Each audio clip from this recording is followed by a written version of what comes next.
Hey everybody, मैं हूँ प्रांजल और आप देख रहे हैं प्रैक्टिको लर्निंग। आज है हमारी सीरीज़ का वीडियो नंबर 8। इसके पहले की वीडियोस आपको ऊपर आई बटन पर मिल जाएगी, उन्हें ज़रूर देखिएगा। और अगर अभी तक आपने मेरे चैनल को सब्सक्राइब नहीं किया है तो प्लीज़ सब्सक्राइब भी कर लीजिएगा।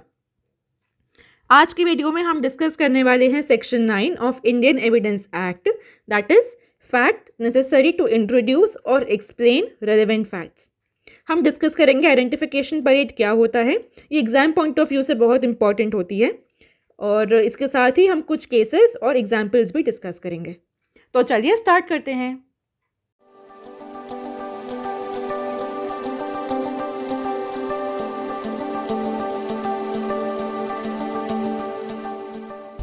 तो सेक्शन 9 में कुछ फैक्ट्स दिए हुए हैं जो कि रेलेवेंट होते हैं। ये वो सारे फैक्ट हैं जो कि सेक्शन 9 में रेलेवेंट होते हैं। ये सारे फैक्ट्स ऐसे हैं कि अदरवाइज रेलेवेंट नहीं है, अपने आप में रेलेवेंट नहीं है, लेकिन जिन पर्पस के लिए उन्हें इस लिस्ट में डाला गया है, उन्हें इस कैटेगरीज में इंक्लूड किया गया है, सिर्फ उस पर्पस के कनेक्शन के साथ ही ये रेलेवेंट माने जाएंगे। आइए देखते हैं ये क्या क्या है।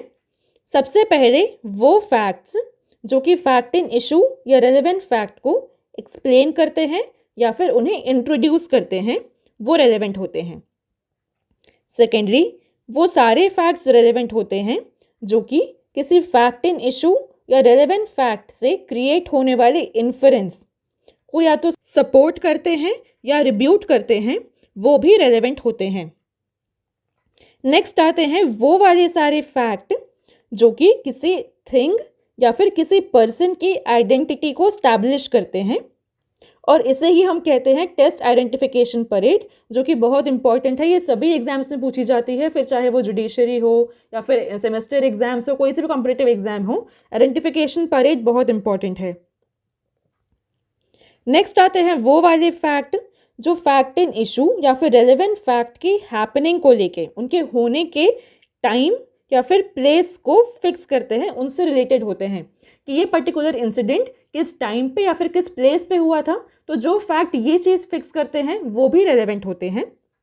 और वो वाले फैक्ट जो किसी ट्रांजैक्शन में इन्वॉल्व होने वाली सारी पार्टीज़ का रिलेशन स्टैब्लिश करते हैं, उनके बारे में एक्सप्लेन करते हैं, वो भी रेलेवेंट होते हैं।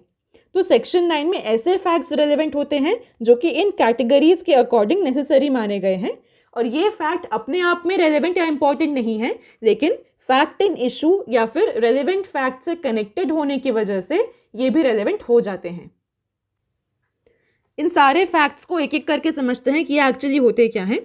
सबसे पहले आता है वो वाले फैक्ट जो कि नेसेसरी हैं रेलेवेंट फैक्ट या फैक्ट इन इशू को एक्सप्लेन करने के लिए। तो जैसा कि मैंने आपको कहा कि ये वाले फैक्ट अपने आप में एडमिसिबल नहीं होते, लेकिन दूसरे फैक्ट के कनेक्शन में ये एडमिसिबल हो सकते हैं।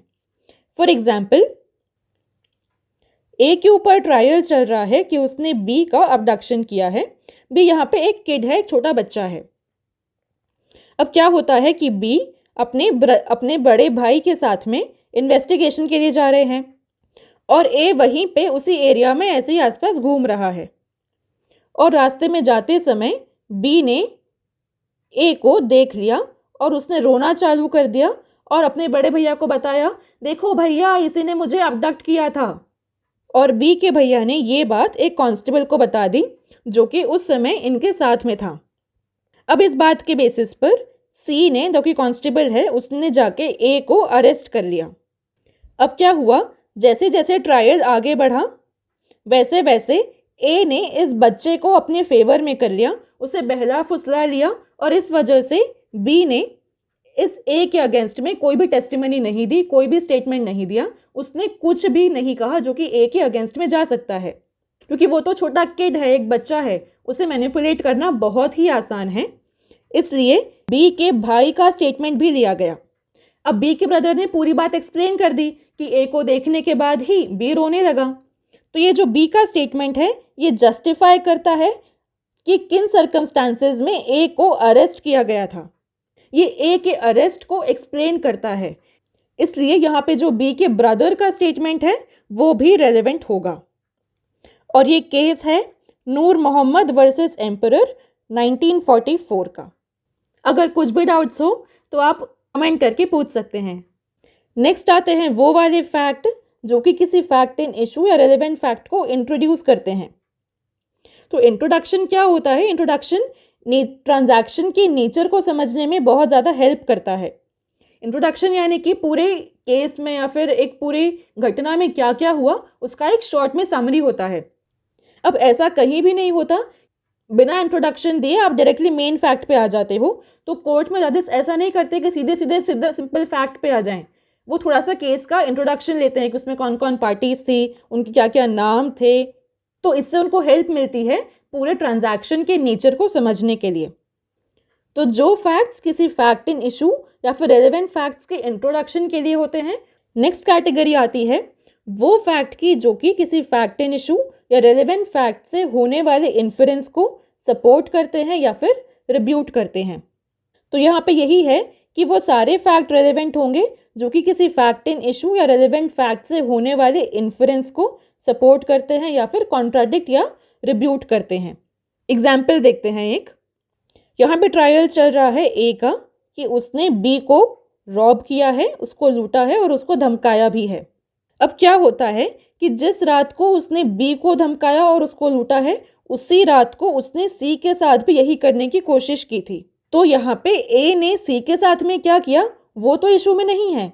इशू ये है कि ए ने बी के साथ क्या किया, लेकिन जो उसने सी के साथ में किया वो भी रेलेवेंट है क्योंकि वो बी के साथ होने वाले फैक्ट इन इशू के सपोर्ट में बात करता है। वो उस फैक्ट इन इशू के इन्फरेंस को सपोर्ट करता है, इसलिए जो भी कुछ ए ने सी के साथ करने की कोशिश की उसे भी हम यहाँ पे रेलेवेंट मानेंगे। और ये केस था आर वर्सेस एगेस्टर 1819 का। आई होप ये आपको समझ में आया होगा। इसका एक इलस्ट्रेशन देखते हैं जो कि एक्ट में दिया हुआ है। इलस्ट्रेशन सी। ए अक्यूज है एक क्राइम करने का। अब क्या होता है कि क्राइम कमीशन होने के थोड़ी देर के बाद ही ए अपने घर से भाग जाता है, एब्सकॉन्ड हो जाता है। तो ये तो रेलेवेंट है as conduct under section 8। Section 8 की वीडियो आपको ऊपर आई बटन पर मिल जाएगी, आप रेफर कर सकते हैं चाहते हैं तो ए का ये जो कंडक्ट है ये रेलेवेंट है अंडर सेक्शन 8 क्योंकि इससे फैक्ट इन इशू अफेक्ट हो रहे हैं।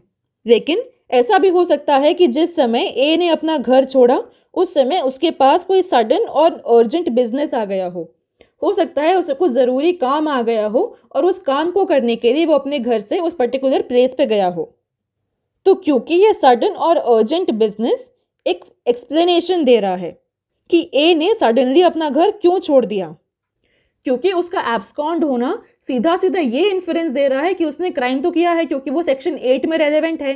लेकिन अगर उसके पास कोई सडन और अर्जेंट बिजनेस था तो ये उस इन्फ्रेंस को कॉन्ट्राडिक्ट करता है, उसे रिब्यूट करता है, इसलिए ये भी यहाँ पे रेलेवेंट होगा अंडर सेक्शन 9। यहाँ पे एक बात है कि जिस काम के लिए एक गया है उसकी डिटेल्स इंपॉर्टेंट नहीं है, बस इतना होना चाहिए कि वो जो काम है वो अर्जेंट होना चाहिए। आगे चलते हैं सबसे इम्पॉर्टेंट वाले पार्ट पे, दैट इज वो वाले फैक्ट जो किसी पर्सन या थिंग की आइडेंटिटी को एस्टैब्लिश करते हैं। पहले हम बात करने वाले हैं पर्सन की। तो किसी पर्सन को कैसे आइडेंटिफाई कर सकते हैं यूजुअली? तो उसकी जो फिजिकल कैरेक्टरिस्टिक्स होते हैं जैसे कि उनका हाइट है, उनका हेल्थ है, उनकी वॉइस है, उनकी लैंग्वेज है, वो किस तरीके से बात करते हैं, ये सब आता है फिजिकल कैरेक्टरिस्टिक्स में। तो किसी भी पर्सन को ऐसे तो आइडेंटिफाई कर ही सकते हैं। इसके अलावा उनका क्या ऑक्यूपेशन है, वो क्या काम करते हैं, कहाँ पे रहते हैं, उनकी एजुकेशन वगैरह क्या है, ये सब चीज़ें बहुत इंपॉर्टेंट होती है किसी भी पर्सन को आइडेंटिफाई करने के लिए। तो बेसिकली जो कॉन्सेप्ट है टेस्ट आइडेंटिफिकेशन परेड वो हमें मिलता है CRPC से, सेक्शन 54A और सेक्शन 291A। 54A कहता है identification of the person arrested, जिस पर्सन को हमने कुछ क्राइम के लिए अरेस्ट किया है उसका आइडेंटिफिकेशन, और 291A कहता है identification report of executive magistrate. इन दोनों सेक्शंस को क्विकली एक बार समझ लेते हैं। यह है 54A, जब किसी पर्सन को एक ऑफेंस के चार्ज पर अरेस्ट किया गया है और उसका आइडेंटिफिकेशन नेसेसरी माना गया है इन्वेस्टिगेशन के पर्पज से, तो जिस कोर्ट के पास में जुरिस्डिक्शन है वो पुलिस स्टेशन के ऑफिसर इन चार्ज के रिक्वेस्ट पर उस पर्सन के आइडेंटिफिकेशन को डायरेक्शन दे सकता है। जो पर्सन अरेस्ट हुआ है उसका आइडेंटिफिकेशन करवाने के लिए डायरेक्शन दे सकता है ऐसे मैनर में जो कि कोर्ट को लगता है कि ठीक है। यह है 291A ऑफ CRPC।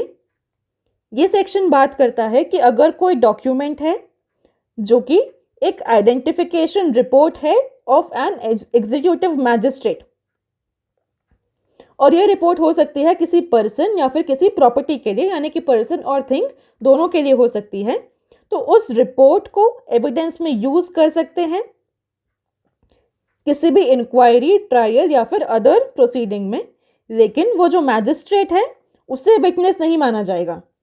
जो मैजिस्ट्रेट की रिपोर्ट है, जो उसकी आइडेंटिफिकेशन रिपोर्ट है, उसे हम एविडेंस मानेंगे, लेकिन एग्जीक्यूटिव मैजिस्ट्रेट विटनेस नहीं माना जाएगा।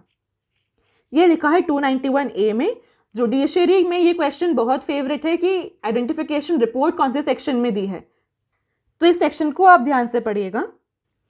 अब देखते हैं कि आइडेंटिफिकेशन परेड की क्या इंपॉर्टेंस है, क्या नेसेसिटी है, ये क्यों कराते हैं।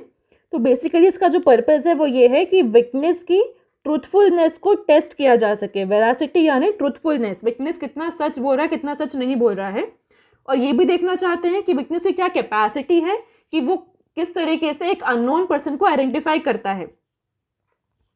तो बेसिकली विटनेस को टेस्ट करने के लिए आइडेंटिफिकेशन परेड कराना इंपॉर्टेंट है, लेकिन कुछ केसेस में आइडेंटिफिकेशन परेड कराना ज़रूरी नहीं होता। इस केस में क्या हुआ था, यह है state of UP versus Sukhpal Singh 2009 supreme court. इस केस में क्या हुआ था कि जो विटनेस है वो अक्यूज्ड पर्सन को बहुत अच्छी तरीके से जानता था और उसे अंधेरे में भी, रात के अंधेरे में भी पहचान सकता था।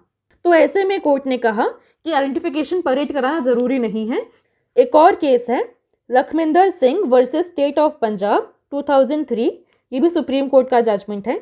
इसमें क्या हुआ था कि जो आई विटनेस हैं उन्हें ऑफेंडर का नाम याद नहीं आ रहा था, उन्हें उस अक्यूज्ड पर्सन का नाम याद नहीं आ रहा था, लेकिन आई विटनेस ने कहा कि अगर मैं उन्हें देखूंगा तो पहचान लूंगा। तो ऐसे केस में आइडेंटिफिकेशन परेड नेसेसरी मानी गई, बहुत ज़रूरी मानी गई।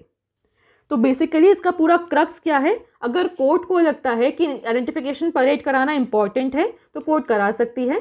बेसिकली डिपेंड करता है on facts of the case, ये केस टू केस डिपेंड करेगा। किसी किसी केस में हो सकता है कि इंपॉर्टेंट है और किसी में हो सकता है कि इंपॉर्टेंट नहीं है। नेक्स्ट आता है कि आइडेंटिफिकेशन परेड की एविडेंशियल वैल्यू क्या होती है। तो एज अ जनरल रूल इसे सब्सटैंशियल एविडेंस नहीं माना गया है और ये सिर्फ एक कोरोबोरेटिव वैल्यू रखती है, यानी किसी टेस्टिमनी को सपोर्ट करने के लिए यूज़ की जा सकती है। इसका सबसे इंपॉर्टेंट जजमेंट है state of Himachal Pradesh versus Lekhraj 1999 supreme court.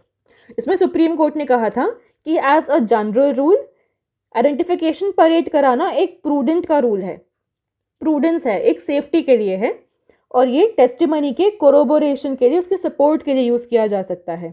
लेकिन इसका एक एक्सेप्शन भी है, अगर कोर्ट विटनेस की रिलायबिलिटी से बहुत ज़्यादा इम्प्रेस्ड है, अगर कोर्ट को लगता है कि जो विटनेस उनके सामने है वो बहुत ज़्यादा रिलायबल है, तो हो सकता है कि कोर्ट आइडेंटिफिकेशन परेड कराने से मना कर दे, या फिर आइडेंटिफिकेशन परेड अगर ऑलरेडी हो गई है तो उसे एविडेंस में कंसिडर ना करे। यहाँ पे कोर्ट का डिस्क्रिशन है।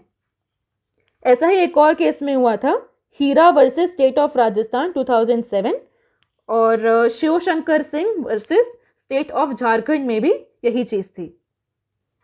तो इसका क्रक्स क्या है कि आइडेंटिफिकेशन परेड एक सब्सटैंटिव एविडेंस नहीं है, लेकिन सिर्फ एक कोरोबोरेटिव एविडेंस है as a matter of general rule. ये चेंज हो सकता है depending on the facts of each case.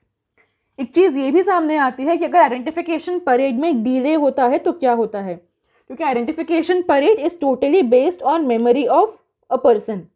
तो हर पर्सन की मेमोरी अलग अलग हो सकती है और ये विटनेस के ट्रस्टवर्दीनेस पर भी डिपेंड करता है। तो बेसिकली क्या होना चाहिए, जो कि एक आइडियल सिचुएशन होगी, उसमें क्या होना चाहिए कि जो आइडेंटिफिकेशन परेड है वो एक रीजनेबल टाइम में कंडक्ट हो जानी चाहिए, reasonable time after the offence has been committed.